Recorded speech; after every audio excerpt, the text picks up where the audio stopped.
இன்னைக்கு நம்ம கர்த்தருடைய வார்த்தையை கேட்போம். கர்த்தர் நம்ம மத்தியில பேசுவாராக. நம்ம நான் எப்பவுமே நிறைய டைம் உங்களுடைய மெசேஜை ஸ்டார்ட் பண்றதுக்கு முன்னாடி சில கேள்விகளோடு ஆரம்பிப்பேன். இன்னைக்கும் நம்ம எல்லாரும் கேட்க வேண்டிய ஒரு கேள்வி ஒன்று இருக்கிறது. நம்ம எல்லா நாளும் இந்த கேள்வியை நம்ம கேட்கணும். நான் சரிதானா? ஆம் ஐ கரெக்ட்? நான் சரியாக இருக்கிறேனா? நான் போற பாதை சரிதானா? நான் பண்ணுகிற விஷயங்கள் எல்லாம் சரிதானாங்கிற கேள்வியை நம்ம அடிக்கடி நம்மகிட்ட கேட்டுட்டே இருக்கணும். நிறைய பேருடைய எண்ணங்கள் என்னன்னா, நான் ஒரு விஷயம் செஞ்சா அது கரெக்டா தான் இருக்கும் அப்படிங்கிற ஒரு எண்ணம். அது முக்கியமாக தேவ பிள்ளைகளுக்கு அதிகமா இருக்கும். ஏன்னா நம்ம பைபிள் வாசிக்கிறோம், ஜெபிக்கிறோம், சர்ச்சுக்கு போறோம், சில விஷயங்கள் ஆண்டவர் நம் மூலமாய் கிரியை செய்கிறார்.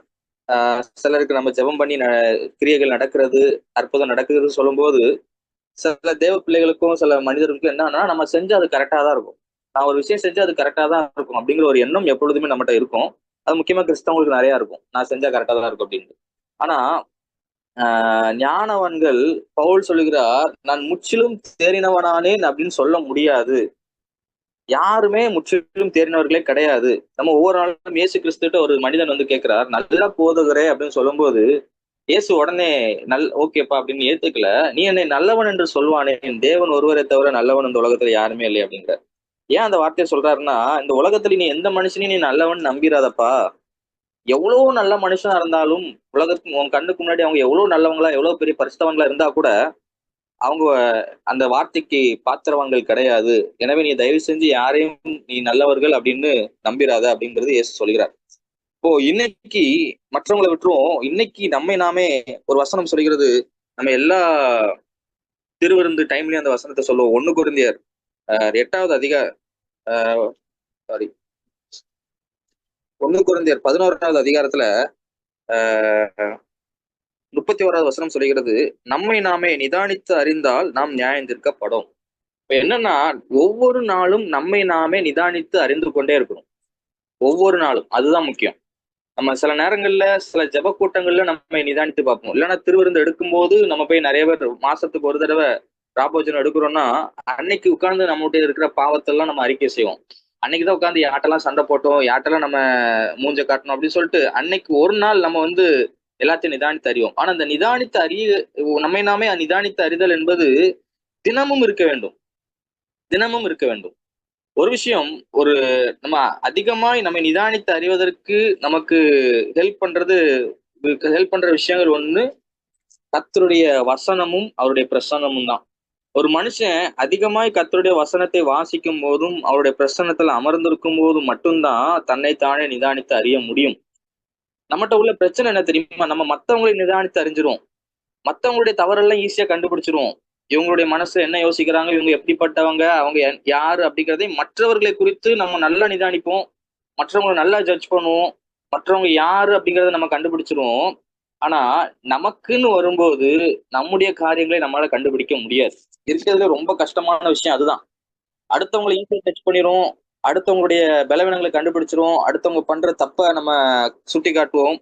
ஆனா நம்மகிட்ட இருக்கிற குறையை நம்மால நிறைய நேரங்கள்ல கண்டுபிடிக்க முடியாமல் போகிறது. அதனாலதான் நம்ம நிறைய விஷயங்கள்ல தவறுகிறோம். பவுல் சொல்லுகிறார், அடுத்தவனுக்கு பிரசங்கம் பண்ணுகிற நானே நானே அந்த பிரசங்கம் பண்றதுக்கு நான் சரியா இருக்கணும்.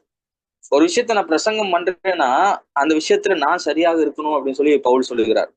இப்போ நம்ம வந்து பேசுகிறவர்களாய் மாத்திரம் இல்லாமல் நாம் பேசுகிறதை நம்ம வாழ்க்கையிலையும் நம்ம அபியாசப்படுத்துகிறவர்களாய் பிராக்டிக்கலா செய்யறவர்களாய் இருக்கணும் அப்படிங்கிறது அவருடைய கருத்து.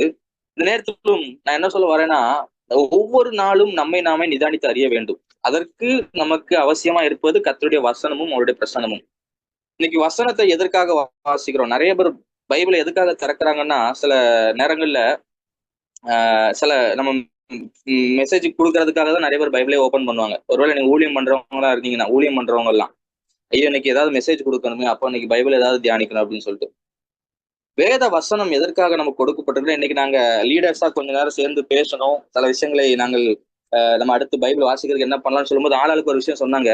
அப்போ கடைசியா நாங்க எல்லாரும் முடிவு பண்ண ஒரு விஷயம், இந்த பைபிள் வாசிக்கலன்னா நம்ம யாருங்கிறது நமக்கே தெரியாம போயிடும். இந்த பைபிள் தான் நீங்க யாருங்கிறத சொல்லித்தரோம். இந்த பைபிள் ஒரு கண்ணாடி மாதிரி உங்களை பிரதிபலிக்கும். நீங்க செய்யறது தப்பா இருந்தாலும் சரி, சரியா இருந்தாலும் சரி, இந்த பைபிள் தான் உங்களுக்கு சொல்லிக் கொடுக்கும். இல்லைன்னா நமக்கு எப்படி தெரியும் நம்ம செய்யறது கரெக்ட் தப்புங்கிறது? யார் வந்து சொல்லி தருவா? ஒரு பாஸ்டர் சொல்லி தருவாரா? பாஸ்டர் சொல்லி தரலாம். ஆனா எல்லா விஷயத்தையும் அந்த பாஸ்டரால சொல்லித் தர முடியாது. நான் 2 எக்ஸாம்பிள் சொல்றேன். சாமுவேல் பெரிய தீர்க்கதரிசி. தான் முதல் பெயர்சபா வரைக்கும் சாமுவேல் தான் தீர்க்கதரிசி என்பது இஸ்ரவேலர்களுக்கு எல்லாருக்கும் தெரியும். அவ்வளவு பெரிய ஒரு தீர்க்கதரிசி ஈசாயின் வீட்டுக்கு வருகிறார். அங்கே ஒருவனை கர்த்தர் சொல்கிறார், அங்கே ஒருவனை நான் ராஜாவாக தெரிந்து கொண்டேன் அப்படின்னு சொல்றாரு. அப்போ சொல்லும்போது அவன் தாவீதுடைய சகோதரர்களை பார்க்கும்போது சாமுவேல் என்ன நினைக்கிறார்? இவன் தான் கர்த்தர் அபிஷேகம் பண்ணினவனாக்கும் அப்படின்னு சொல்லிட்டு தாவீதுடைய மூத்த சகோதரன் மேல அபிஷேகம் பண்ண போகிறார். 2ஆம் சகோதரன், 3ஆம் சகோதரன், அந்த 3 பேரையும் அப்படித்தான் நினைக்கிறார். சாமுவேலுக்கு தெரியல. சாமுவேல் பெரிய தீர்க்கதரிசி. சின்ன குழந்தையா இருக்கும் போதே கர்த்தருடைய வார்த்தை கேட்ட தீர்க்கதரிசிக்கு கர்த்தர் யார் அபிஷேகம் பண்ண விரும்புகிறார் என்பதை கண்டுபிடிக்க முடியவில்லை.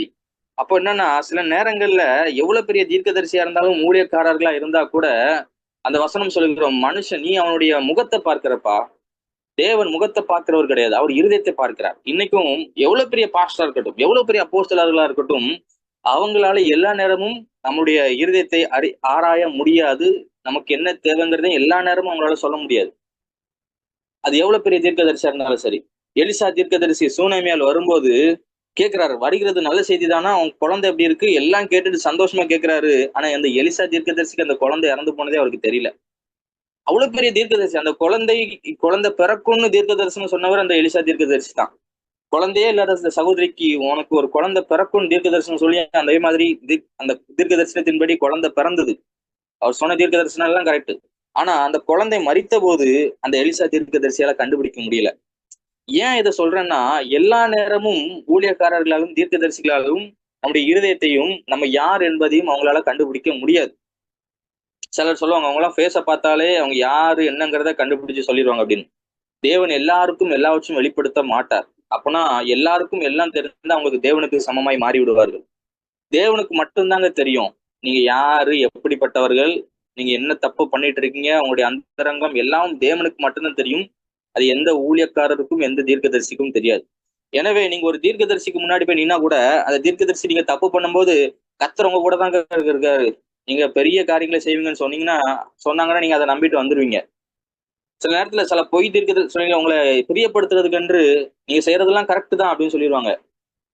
அப்படி சொல்லணும், அது நமக்கு ஆபத்து.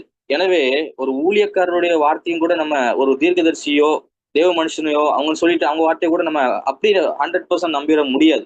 நான் வந்து அவங்க வார்த்தையெல்லாம் கீழ்ப்படிய கூடாது என்று சொல்லல. ஆனா இது எல்லாத்தை விட நம்ம ஆராய்ந்து பார்க்கிற ஒரு இடம் அது ஊழியக்காரருடைய முகம் கிடையாது. ஆர்சியில எல்லாம் ஒரு வழக்கம் இருக்கு. தங்களுடைய தவறுகளை நாங்க செஞ்ச பாவத்தை கன்ஃபர்ஸ் பண்ணுவாங்க. யார்கிட்ட போய் கன்ஃபர்ஸ் பண்ணுவாங்கன்னா அங்க இருக்கிற ஃபாதர்ஸ்ட போய் கன்ஃபர்ஸ் பண்ணுவாங்க. இன்னைக்கும் நீங்க உங்களை யாராவது நீங்க உங்களை பத்தி புரிஞ்சு வச்சிருக்க இந்த உலகத்துல உங்களுடைய கணவனோ ஒரு மனைவியோ யார்கிட்ட வேணா போய் இல்லு பாருங்க, அவங்களால உங்களுக்குள்ள இருதயத்துல இருக்கிறதை அவங்களால கண்டுபிடித்து சொல்ல முடியாது. நீங்க யார் என்பது, நீங்க போய் கொண்டிருக்கிற பாதை என்ன என்பதை கண்டுபிடித்து சொல்லுகிற ஒரே ஒரு கர்த்தருடைய பிரசன்னமும் அவருடைய வசனமும் மட்டும்தான். எனவே இந்த வசனத்தை நீங்க வாசிக்கும் போது மட்டும்தான் வசனம் சொல்லும். சில நேரங்கள்ல இஸ்ரவேல் ஜனங்கள் எருசலேம்ல கூடி வந்திருக்கும் போது பேதுரு தேவனுடைய வார்த்தையை பேசிக் கொண்டிருக்கும் போது அவர்கள் இருதயத்துல குத்தப்பட்டவர்களாகி அப்படின்னு வசனம் சொல்கிறது. அப்போ இந்த உங்களுடைய உங்க உள்ளத்துல உங்களுடைய பாவத்தை உணர்த்துகிறதுக்கான வல்லமை இந்த தேவ வசனத்துக்கு மட்டும்தான் இருக்குது. அப்போ ஆண்டவர் நம்மோடு பேசணும். நீங்க ஒவ்வொரு நாளும் இந்த கேள்வியை கேட்கணும், நான் சரிதான், நான் சரியாதான் இருக்கிறேனா, நான் போற பாதை கரெக்டு தானா? இந்த வார்த்தையை நீங்க ஒவ்வொரு நாளும் நீங்களுடைய வாழ்க்கையில கேட்டுக்கொண்டே இருக்கணும். எல்லா நாளும் கேளுங்க. யோசிச்சு பாருங்க, நம்ம டெய்லி குளிக்கிறோம். நான் நேத்து தான் குளிச்சிட்டேனே, இன்னைக்கு குளிக்கல வேண்டாம் அப்படின்னு சொல்லி நம்ம ஒரு நாளும் ரெடி பண்றது அப்படி இருந்தது கிடையாது. நம்ம தினந்தோறும் குளிக்கிறோம், தினந்தோறும் நம்ம சுத்தப்படுத்திக் கொள்கிறோம். ஒவ்வொரு நாளும் யோசிச்சு பாருங்க, நம்ம ஒரு 5 நாட்கள் குளிக்காம இருந்தோம்னா நம்ம உடம்புல இருந்து ஒரு நாற்றம் வெளியே வர ஆரம்பிக்கும். அதே போலதான் நம்ம ஒவ்வொரு நாளும் தேவனுடைய பிரசனத்துக்கு முன்பாக நம்மை நிறுத்தாமல் போகும்போது, ஒவ்வொரு நாளும் கர்த்தருடைய வசனத்துக்கு முன்பாக நம்மை நிறுத்தாமல் போகும்போது நம்முடைய பாவம் கொஞ்ச நாட்களிலே நாற்றம் எடுக்க ஆரம்பிக்கும். ஸ்டார்டிங்ல தெரியாது. ஆனா நம்மை ஆராயாமல் நம்மை நாமே நிதானித்து அறியாமல் இருக்கும்போது நம்ம செய்கிற தவறுகள் பாவங்கள் நாட்கள் செல்ல செல்ல செல்ல அந்த பாவங்கள் வெளிப்பட ஆரம்பிக்கும். எப்படி குளிக்காம இருக்கும்போது ஒரு துர்நாற்றம் வெளியே நாளாக ஆக வெளியே வர ஆரம்பிக்கிறதோ, அதே போல நம்முடைய கர்த்தருடைய பிரசன்னத்துல போய் நம்மை நிறுத்தாமல் இருக்கும் போதும், கர்த்தருடைய வசனத்துக்கு முன்பாக நம்மை நிறுத்தாமல் இருக்கும் போதும், நமக்குள்ள இருக்கிற பாவங்கள் வெளிப்பட ஆரம்பிக்கும். அது மற்றவர்களுக்கும் தெரிய ஆரம்பிக்கும். எனவே அந்த லெவலுக்கு நம்ம போறதுக்கு முன்பதாக, நம்மளுடைய பாவங்கள் வெளிப்படுவதற்கு ஆரம்பிக்கிறதுக்கு முன்பதாக, கர்த்தருடைய பிரசன்னத்துல நம்மை நிறுத்தி நம்மை சுத்தம் செய்து கொள்வது அவசியமா இருக்கிறது. சிலருடைய பாவங்கள் நியாய தீர்ப்புக்கு முந்திக் கொள்ளும் என்று வசனம் சொல்கிறது. உலகத்திலேயே அதுக்கான நியாய தீர்ப்பு இருக்கும் அப்படின்னு சொல்லிட்டு. அப்போ நம்ம கண்மூடித்தனமா நீ செய்யறதெல்லாம் கர்த்தர் உன் கூட இருக்கிறார் அப்படின்னு யாரோ ஒருத்தர் சொல்லிட்டாங்கிறதுக்காக நம்ம கண்மூடித்தனமா போகாம, தயவு செய்து இது ரொம்ப முக்கியமான ஒரு விஷயம். என்னுடைய வாழ்க்கையில நான் ஒருவேளை நம்ம ஒரு ஊழியம் செஞ்சுட்டு இருக்கும்போது நிறைய பேர் நம்மளை குற்றப்படுத்த மாட்டாங்க.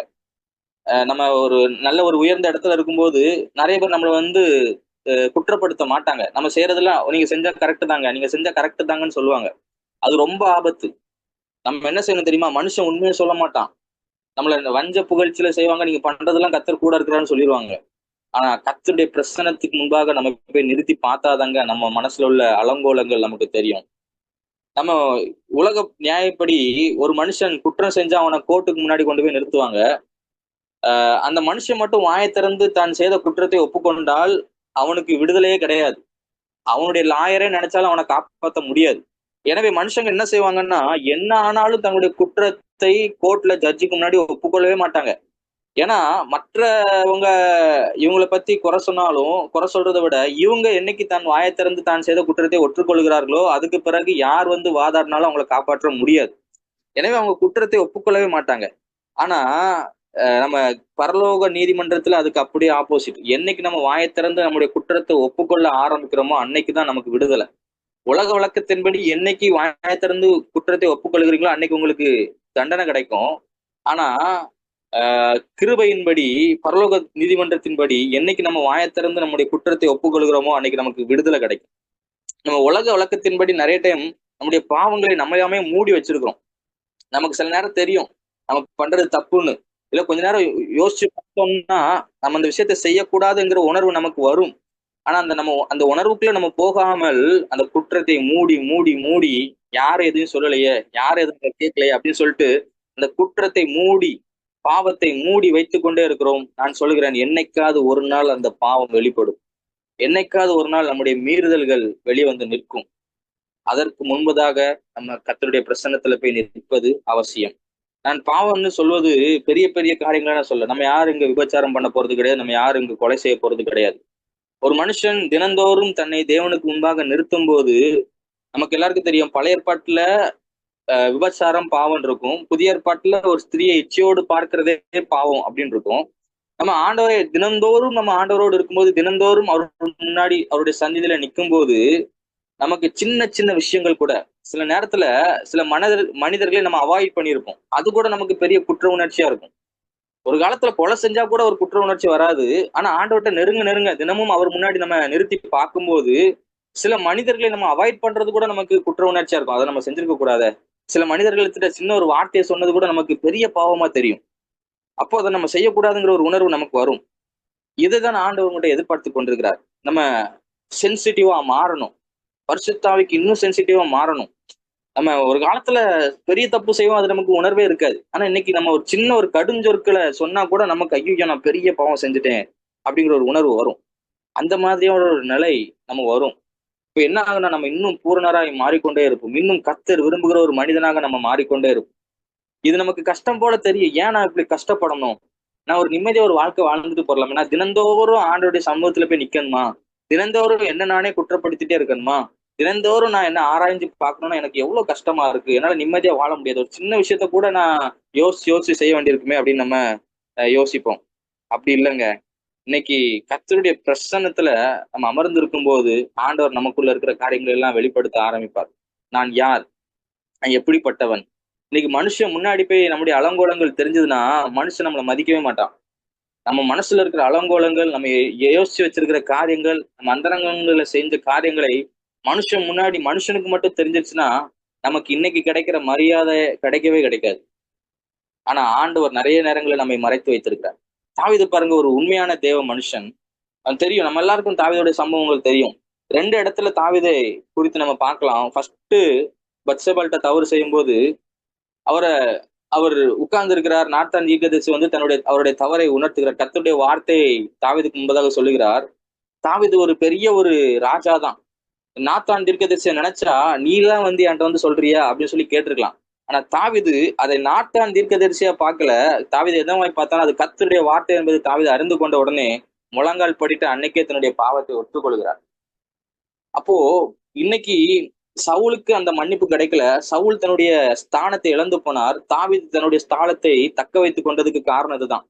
தான் ஒரு விஷயம் தப்புன்னு தெரிஞ்ச உடனே அதை ஒற்றுக்கொண்டு அதற்கு மன்னிப்பு கேட்கிறார். ஆண்டவர் மறுபடியும் அவரை பயன்படுத்துகிறார். இன்னொரு இடத்துல நாபாலின் மனைவியாக அபிகாயில் தாவீது நாபாலை கொல்வதற்கு தன்னுடைய கூட்டத்தை அழைத்து கொண்டு செல்லும் போது அந்த அபிகாயில் ஆப்போசிட்ல வராங்க. வந்துட்டு தாவீதுகிட்ட பேசுறாங்க, நீங்க இவனை சாதாரண ஒரு மனுஷனை கொன்று உன் பேருக்கு நீங்க ஏன் களங்கம் விளைவிச்சு கொள்ளுகிறீங்க அப்படின்னு சொல்லி கேட்கும்போது தாவீது வந்து ஒரு ஒரு ஒரு பொண்ணு வந்து என்கிட்ட வந்து ஒரு அட்வைஸ் பண்றியா, சாதாரண ஒரு பெண் நீ வந்து எனக்கு வந்து அட்வைஸ் பண்ணலாமா அப்படின்னு சொல்லி கேட்கல.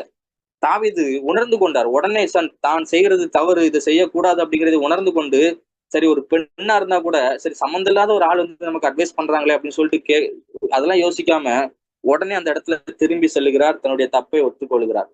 இதனால்தான் தாவீதை கர்த்தர் மறுபடியும் மறுபடியும் பயன்படுத்தி கொண்டிருக்கிறார். அதனால்தான் தாவீது சொல்லுகிறார், ஆண்டவரே எப்பொழுது நான் உங்களுடைய சந்நிதியில் வந்து நிற்பேன் அப்படின்னு சொல்லிட்டு. இன்னைக்கும் நம்ம கர்த்தரால் பயன்படுத்தப்பட வேண்டும். கர்த்தருக்கு பிரியமாய் வாழ வேண்டும். இல்ல உண்மையான ஒரு கிறிஸ்தவளாய் வாழ வேண்டும் என்ற ஆசை இருந்துச்சுன்னா நாம் தாவீதை போல ஒவ்வொரு நாளும் கர்த்தருக்கு முன்பாக நம்ம நிறுத்தி பார்த்து கொண்டே இருக்க வேண்டும். ஒவ்வொரு நாளும், ஒவ்வொரு நேரமும், ஒவ்வொரு நிமிடமும் நாம் செய்கிற எல்லா விஷயங்களையும் உன் வழியை கர்த்தருக்கு ஒப்புவித்து அவர் மேல் நம்பிக்கையாயிரு, அப்பொழுது உன் காரியத்தை அவர் வாய்க்க பண்ணுவார் என்று வசனம் சொல்கிறது. நம்ம செய்யற எல்லா காரியத்தையும் ஆண்டவருக்கு முன்பாக நிறுத்தி பார்க்க வேண்டும். ஒவ்வொரு நாளும் நம்மை கர்த்தருடைய பிரசன்னத்துக்கு முன்பாக நிறுத்தி பார்க்க வேண்டும். நம்ம சில நேரங்கள்ல கர்த்தருடைய சமூகத்துல போய் நிற்போம், எல்லா நேரமும் நிற்க மாட்டோம். ஏன்னா நமக்கு தெரியும் சில நேரத்துல நின்னோன்னா ஆண்டவர் அதை ஏத்துக்க மாட்டார் அப்படிங்கிறது. தயவு செய்து நான் சொல்கிறேன், நம்ம ஆண்டவர் ஆண்டவர் காயப்படுகிற ஒரு விஷயம் இது. ஆண்டவர் நம்முடைய எதிர்பார்க்கிற ஒரு விஷயம். 1 கொரிந்தியர் 11வது அதிகாரத்துல பவுல் சொல்கிறார், நீங்கள் உங்களை நிதானித்து அறியாததுனால என்ன நடக்குதுன்னா, எண்ணத்தினாலில் அபாத்திரமாய் போஜனம் பண்ண பண்ணுகிறவன் கர்த்தருடைய சரீரம் இனதென்று நிதானித்து அறியாததினால் தனக்கு ஆக்கினை தீர்ப்பு வரும்படி போஜனபானம் பண்ணுகிறான். இது நிமித்தம் உங்களில் அநேகர் பலவினரும் வியாதி உள்ளவர்களுமா இருக்கிறீர்கள், அநேகர் நித்திரையும் அடைந்திருக்கிறார்கள் அப்படின்னு சொல்லி. இதோட சீரியஸ்னஸ் நமக்கு தெரியல. ஏன் நம்ம ஒவ்வொரு நாளும் கர்த்தருக்கு முன்னாடி நம்ம நிறுத்தி பார்க்கணும்னா, நமக்கு நிறைய நேரங்கள்ல பலவீனங்கள் இருக்குது, நிறைய பிரச்சனைகள் இருக்குது. ஏன் அப்படின்னா நமக்கே தெரியாம நம்ம சில தவறான காரியங்களை செய்து கொண்டிருக்கிறோம். நமக்கே தெரியாம சில ஆண்டவருக்கு விரும்பாத ஒரு விஷயத்தை செஞ்சு கொண்டிருக்கிறோம். அதை நம்ம கரெக்டுன்னு நினைச்சிட்டு இருக்கிறோம். அதை இன்னொருத்தவங்களும் சேர்த்து நம்மளை அப்ரிஷியேட் பண்ணி நான் பண்றது கரெக்ட் தான் சொல்றதுனால அதை நம்ம கரெக்டுன்னு நினைச்சு செஞ்சுட்டு இருக்கிறோம். கர்த்தருடைய பிரசன்னத்துல முன்னாடி நம்ம நிறுத்தி பார்த்தாதாங்க இன்னைக்கும் நமக்கு நிறைய பலவீனங்கள் மாறாம இருக்குது, நிறைய பிரச்சனைகள் மாறாம இருக்குது. நிறைய ஒரு வீட்டுல குடும்பத்துல இருக்கிற பிரச்சனைகள் மாறாம இருக்கு, குடும்பத்துல சமாதானம் இல்லாம இருக்கு. காரணம் என்ன தெரியுமா? நாமே நம்ம நிதானித்து அறியாமல் இருக்கிறோம். நம்ம நினைக்கிறோம் நான் ஜெபம் பண்றேன், சர்ச்சுக்கு போறேன், எல்லாம் கரெக்டா தான் பண்ணிட்டு இருக்கிறேன், எங்க பாஸ்டர் கூட எனக்கு நல்ல சர்டிபிகேட் கொடுத்துருக்காரு, நான் சர்ச்ல பிரசங்கம் பண்றேன், எல்லாம் சரியா தான் நடக்குது, என்ன பாக்குறவங்க எல்லாம் நீங்க நல்லா பேசுறீங்க, நீங்க அன்பா இருக்கிறீங்க, நீங்க ரொம்ப நல்லவங்கன்னு சொல்லி எனக்கு சர்டிபிகேட் கொடுக்குறாங்களே, அப்புறம் ஏன் லைஃப்ல ஏன் இதெல்லாம் நடக்குது அப்படின்னு சொல்லி நமக்குள்ள நிறைய கேள்விகள் இருக்குது. ஆனா ஏன் அதெல்லாம் இருக்குதுன்னா நம்ம இன்னும் ஆண்டவருக்கு முன்பாக நம்ம இன்னும் நிறுத்தி பார்க்கலங்க. ஏன்னா மனுஷனுக்கு முன்பதாக மனுஷன் வந்து பொய் வார்த்தைகளை சொல்லுவான், மனுஷன் நமக்கு பிடித்த மாதிரி வார்த்தைகளை சொல்லுவான். ஆண்டவர் மட்டும்தான் உள்ளதை உள்ளதென்று சொல்லுவார். கர்த்தருடைய வசனம் தான் அப்படியே நமக்கு யார் என்பதை காட்டும். கர்த்தருடைய பிரசன்னத்துல அமர்ந்திருக்கும் போதுதான் உண்மையான மனுஷனை கண்டுபிடிக்க முடியும். நீங்க யார் என்பது உங்களுக்கு தான், உங்களுக்கே அப்பதான் தெரியும். இதுல கொடுமை என்னன்னா நமக்கே நம்ம யாருங்கிறது நமக்கு தெரியாது. நமக்கு தான் சில நேரங்கள் சில விஷயங்கள் ஒரு சில சம்பவங்கள் நடக்கும்போதுதான் நானா இது அப்படிங்கிறது நமக்கு தெரியும். எனக்குள்ளேயா இவ்வளவு கோபம் இருக்குது, எனக்குள்ளேயா இவ்வளவு பெரிய ஒரு பகை இருக்குது, எனக்குள்ளேயா இவ்வளவு பெரிய ஒரு தேவையில்லாத ஒரு விஷயம் இருக்குங்கிறது சில காரியங்கள் நடக்கும்போதுதான் நமக்கே தெரியும்.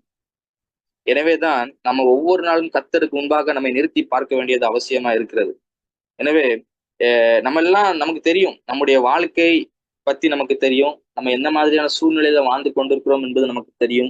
தயவு செய்து தேவனுடைய பிள்ளைகள் அநேகர் கஷ்டப்படுவதற்கான காரணம், அநேகருடைய வாழ்க்கையில ஜபித்தாலும் கண்ணீரோடு வாழ்வதற்கான காரணம் என்னன்னா, நாமே நம்ம நம்பிட்டு இருக்கோம், நம்ம சரியாதான் இருக்கிறோம், நான் பண்றதெல்லாம் சரிதான் அப்படின்னு நிறைய தேவ ஊழியர்கள் கூட தவறான பாதையில போயிட்டு இருக்கிறாங்க. கர்த்தர் என்ன அங்கீகரிச்சிருக்கிறார் அப்படின்னு சொல்லி. இஸ்ரவேல் ஜனங்கள் ஒரு தடவை இஸ்ரவேல் ஜனங்களுக்கு வாக்குத்தத்தம் என்னன்னா உங்களுக்கு கானான் தேசத்துக்கு போவீங்கன்னு சொல்லிட்டு, ஒரு தடவை கர்த்தருக்கு விரோதமா அவங்க பாவம் செய்யறாங்க. கர்த்தர் அவர்களை விட்டு விலகி விட்டார். ஆனா அவங்க என்ன சொல்றாங்கன்னா, வாக்குத்தத்தம் எங்களுக்கு இருக்குது, இந்த கானான் தேசத்தை சுதந்திரிப்பீங்கன்னு ஆண்டவர் சொல்லிட்டாரு, எனவே நாங்கள் கானான் தேசத்தை சுதந்திரிப்போம் என்று சொல்லி அவங்க மலைக்கு ஏறுறாங்க. அந்த கானானியர்களுக்கு எதிராக போர் செய்வதற்கு மலைக்கு ஏறுறாங்க. மோசே சொல்கிறார், நீங்க போகாதீங்க, கர்த்தர் உங்க கூட இல்ல அப்படிங்கிறாரு. கேட்காம போறாங்க. அந்த தேசத்து ஜனங்கள் அவர்களை துரத்தி விடுகிறார்கள். அப்போ உங்களுக்கு புரியல, கர்த்தர் தானே வாக்குத்தத்தம் கொடுத்தாரு, அப்புறம் ஏன் எங்களை துரத்தி விட்டாருன்னு சொல்லி அவங்களுக்கு டவுட் ஆகுது. ஏன்னா அதே போலதான் நமக்கு சில நேரங்கள்ல கர்த்தர் கூட இருக்கிறேன்னு தானே சொன்னாரு, அப்புறம் ஏன் இதெல்லாம் நடக்குது அப்படிங்கிற ஒரு டவுட். நம்ம எல்லா நாளும் நம்மளை செக் பண்ணுங்க, எல்லா நாளும் கர்த்தர் என் கூட இருக்கிறாரா? இஸ்ரேல் ஜனங்களுக்கு அது வரைக்கும் மேகஸ்தம்பத்திலும் அக்னி ஸ்தம்பத்திலும் கூட இருந்துட்டு தான் இருந்தாரு. ஆனா அவங்க பாவம் செய்யும் போது கர்த்தர் அவர்களை விட்டு விலகினதே அவர்கள் உணராம இருந்தாங்க. சில நேரங்கள் அப்படிதான், நம்ம எல்லா நேரமும் கர்த்தர் கூட தான் நம்ம இருக்கிறோம்னு நினைச்சு போயிட்டே இருக்கிறோம். நேற்றைய தினம் கர்த்தருக்கு கூட இருந்ததுனால இன்னைக்கும் நான் அவர் கூட இருக்கிறேங்கிறது அர்த்தம் கிடையாது. ஒவ்வொரு நாளும் கர்த்தருடைய பிரசன்னத்துல அமர்ந்து இருக்கணுங்க. நம்ம நான் கர்த்தருக்காக நான் நேற்றைய தினத்துல நான் பயங்கரமா ஊழியம் பண்ணேன், அதனால இன்னைக்கு ஆண்டவர் என்ன பயன்படுத்துவார் நம்ம போக முடியாது. நேற்றைய மண்ணாவை வச்சு இன்னைக்கு வாழ முடியாது. ஆண்டவர் சொல்றாரு, மண்ணா அண்ணன் நாளைக்கு அன்னைக்குதான் அது மண்ணா வரும். நீங்க நேற்றைய மண்ணாவை இன்னைக்கு எடுத்து சாப்பிட நினைச்சீங்கன்னா அது நாற்றம் எடுத்து போகும். கர்த்தருடைய வசனம் அப்படிதான். நேற்று எனக்கு கர்த்தர் வார்த்தையை கொடுத்தார், அதனால இன்னைக்கு போவேன்னு போகாதீங்க. இன்னைக்கும் கர்த்தருடைய வார்த்தையை கேட்டுட்டு போங்க.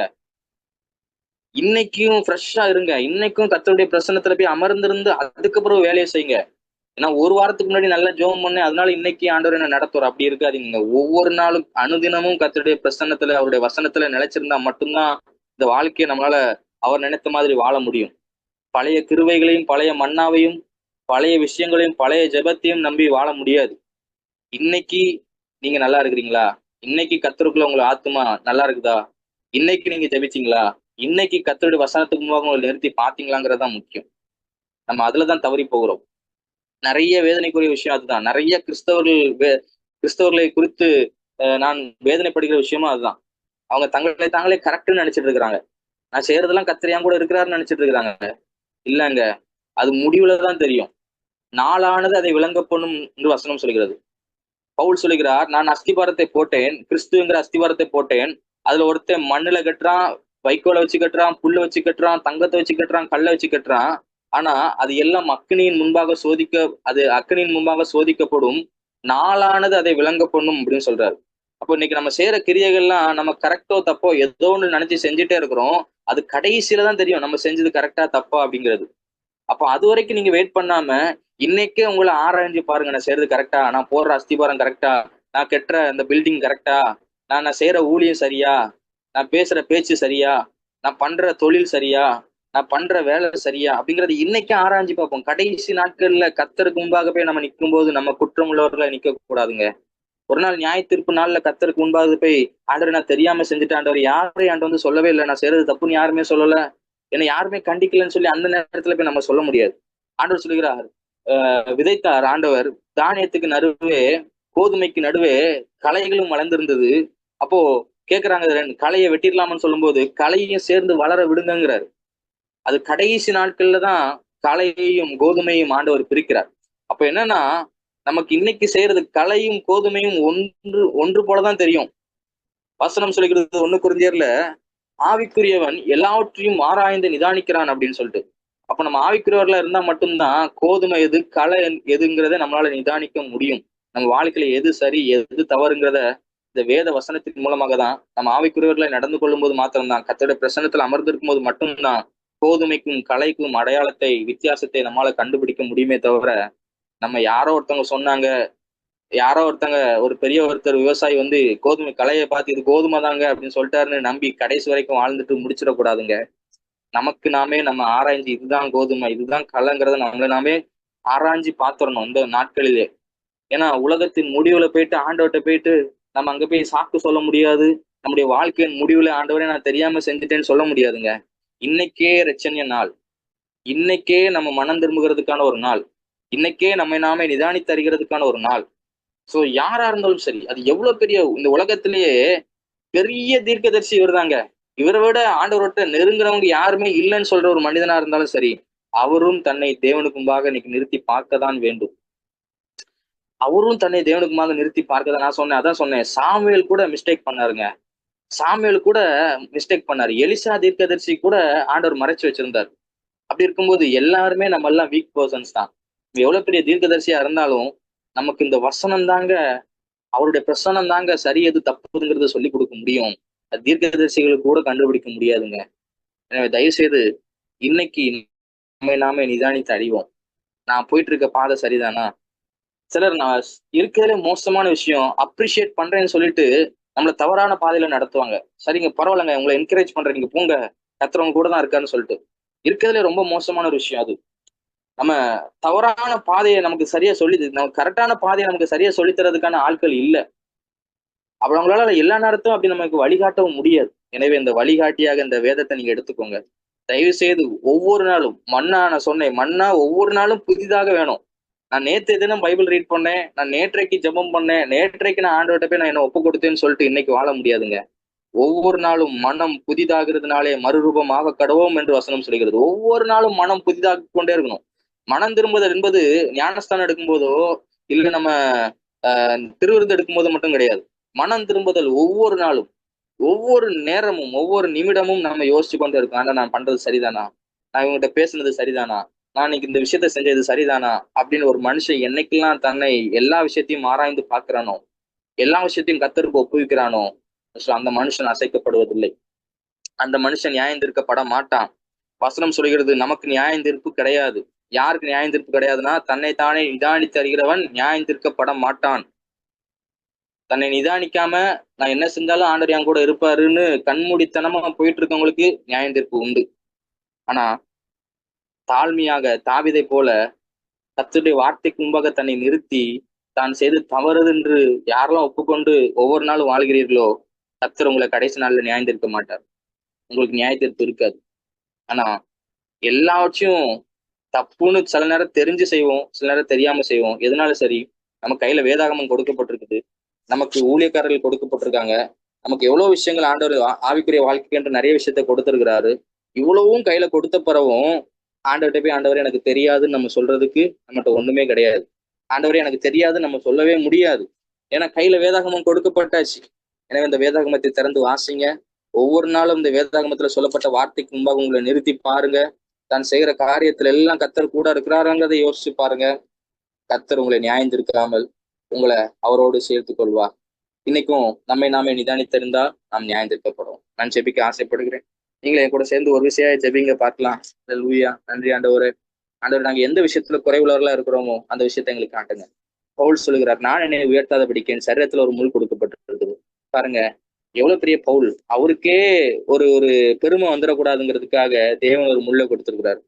நம்மெல்லாம் பலவீனமான மனுஷங்க தாங்க. நமக்கும் சில தவறுகள் நம்ம செய்யதான் செய்வோம். பவுல் கூட தவறு செய்யாரு. எல்லாரும் தவறு செய்யற மனுஷங்க தான். இப்போ நான் செய்யறதெல்லாம் சரியாதான் இருக்கும் நீங்க ஒரு நாளும் டிசைட் பண்ணிடாதீங்க. நான் என்ன செஞ்சாலும் கர்த்தர் அக்செப்ட் பண்ணுவாருன்னு நினைச்சிடாதீங்க. நீங்க ஒரு விஷயம் கர்த்தர்ட்ட உங்களை நிறுத்தி பாருங்க. ஆண்டவர், நான் செய்யற விஷயம் கரெக்ட் தானா? நான் பண்ற ஊழியம் கரெக்ட் தானா? ஊழியம் தான் பண்றீங்க, தப்புலாம் கிடையாது. ஆனா அந்த ஊழியம் சரியா நான் பண்றேனா? உங்க சித்தத்தின்படி இந்த ஊழியம் பண்றேனா? இந்த வேதாகமத்துல சொல்லப்பட்டிருக்கிற அப்போஸ்தலர் உபதேசத்தின்படி நான் அந்த ஊழியத்தை செய்யறேனா? ஆண்டவரே, நான் எதுல தவறா இருக்கிறேன், எதுல குறைவுள்ளவனா இருக்கிறேங்கிறத காட்டுங்க ஆண்டவரே. வெளிப்படுத்தின விசேஷத்தை எடுத்து வாசித்து பாருங்க. ஒவ்வொரு சபைக்கும் ஆண்டவர் சொல்லும்போது சொல்றாரு, நீ இவ்வளவு செஞ்ச அவ்வளவு செஞ்ச, ஆனாலும் உன்ட்ட ஒரு குறை இருக்குது.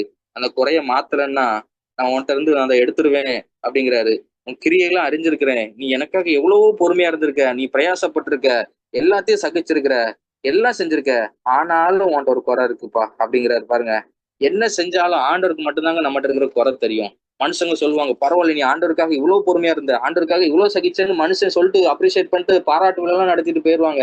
நான் ஆண்டவருக்கு மட்டும் தான் தெரியும். ஆண்டவர் சொல்ல உன்கிட்ட ஒரு குறை இருக்குப்பா, உன்கிட்ட இந்த குறை இருக்குது.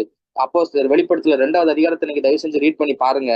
எல்லாம் பெரிய பெரிய சபைகள் தான். எல்லாம் ஆண்டவருக்காக ரத்த சாட்சியை மறித்தவங்க தான். ரத்த சாட்சியா மறிச்சவங்ககிட்ட கூட குறைகள் இருக்கிறது. அப்படி இருக்கும்போது நம்ம ஆண்டவர்கிட்ட போய், ஆண்டவரே, இன்னைக்கு நான் எந்த குறை, என்னென்ன விஷயத்துல நான் குறைவுள்ளவளா இருக்கிறேனோ அதை எனக்கு காட்டுங்க. நான் இன்றைக்கு இரவே நான் அதை திருத்திக் கொள்ள ஆசைப்படுகிறேன். சில நேரங்கள்ல சில சொற்கள், சில நபர்கள், சில விஷயங்கள், சில வீடியோஸ், இதை கூட ஆண்டவர் வேண்டாம் நீ பார்க்காதன்னு சொல்லுவாரு. அதற்கும் கூட நீங்க கீழ்ப்படிங்க. சின்ன சின்ன விஷயத்துக்கு ஆண்டவருக்கு கீழ்ப்படிந்து பாருங்க. ஆண்டவருக்கு இன்னைக்கு பிரியமாய் வாழ ஆசையா இருந்துட்டீங்கன்னா ஆண்டவர் சொல்லுங்க, ஆண்டவர் எந்த விஷயத்துல நான் குறைவுள்ளவனா இருக்கணும் அந்த விஷயத்த எனக்கு காட்டுங்க. நான் இன்றைக்கு இரவே நான் அதை மாற்றிக்கொள்ள ஆசைப்படுகிறேன். எனக்கு யாரு என்னை பார்த்து நீ பெரியவங்க, கர்த்தர் உங்க கூட இருக்கிறார், இந்த அபிஷேகம் நீ என்னவோ சொல்லட்டும் ஆண்டவர், எனக்கு நீங்க சொல்ற சர்டிபிகேட் போதும்.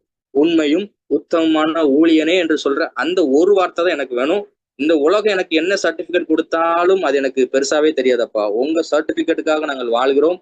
நீங்க எங்களுக்கு கடைசியில உண்மையும் உத்தமமான ஊழியக்காரனே, ஊழியக்காரியே என்று கூப்பிடுகிற அளவுக்கு நாங்க உண்மையாய் வாழ்வதற்கு எங்களுக்கு உதவி செய்யுங்க. வந்த ஒவ்வொருத்தரையும் ஆசீர்வதிங்க. ஆண்டவரே, சுபாக்க ஃபேமிலி உடைய கருத்துல அர்ப்பணிக்கிறேன். ஆண்ட்ரோனை உடைய கருத்துல இந்த டோர் ஆஃப் ஹோப் மினிஸ்ட்ரிஸ் உடைய கருத்துல அர்ப்பணிக்கிறேன். என் தேவன் இந்த மினிஸ்ட்ரியை நீங்க அளவில்லாமல் ஆசீர்வதிக்க முடியாது நான் ஜெபிக்கிறீங்க. வந்து மீட்டிங்ல வந்து பங்கு பெற்ற ஒவ்வொருத்தரையும் ஆசீர்வதிங்க. இந்த கிருபை இறக்கம் இவர்களோடு கூட இருந்து வழி நடத்தட்டும். எல்லா துதி கன மகிமை ஒருவருக்கு மாத்திரமே செலுத்துகிறேன். இயேசுவின் நாமத்திலே ஜெபிக்கிறேன் ஜீவனுள்ள பிதாவே, ஆமென். Thank you so much. இன்னைக்கும் கர்த்தருடைய வார்த்தைக்கு நம்ம அப்படியே கீழ்ப்படிந்தோம்னா கண்டிப்பா நிச்சயமா ஆண்டவர் நமக்கு காரியங்களை வெளிப்படுத்துவார். ஸோ எல்லாவற்றுக்கும் மேல இதுதாங்க, அந்த சுத்தப்படுத்துதெல்லாம் வேணும். அற்புதங்கள் நடக்கட்டும், அடையாளங்கள் நடக்கட்டும், எல்லாம் நடக்கட்டும். நான் கடைசியில அந்த உண்மையும் உத்தமமான ஊழியனே அந்த ஒரு பேருக்காக தான் நம்ம ஓடிட்டு இருக்கோம். அந்த பேரை வாங்கணும்னா நம்மை நாமே நிதானித்தறிவோம், நாம் நியாயம் தீர்க்கப்படும். கர்த்தர் உங்களை ஆசீர்வதிப்பாராக.